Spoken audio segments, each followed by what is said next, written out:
আসসালামু আলাইকুম সবাইকে। প্রাইমারি পরীক্ষার ভাইভাতে আমাকে যে সকল প্রশ্ন করা হয়েছিল তার ভিতরে ২টি অনুবাদ ছিল, যে ২টি এখানে দেখতে পাচ্ছেন আপনারা। প্রথম অনুবাদটি ছিল আমাকে যেটি ধরা হয়েছিল, আমি রসায়ন বিভাগ থেকে 3.53 সিজিপিএ নিয়ে সরকারি ব্রজলাল কলেজ থেকে অনার্স সম্পন্ন করেছি।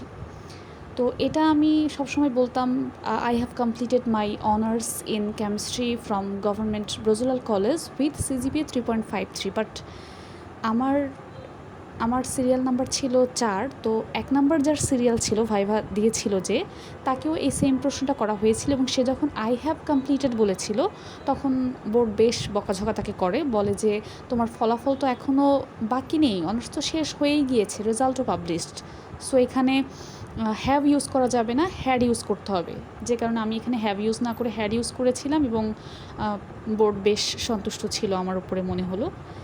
এবং দ্বিতীয় যে অনুবাদটি আমাকে ধরা হয়েছিল সেটি হচ্ছে আমাকে যেতে হবে। সো এটা বেশ easy, I have to go.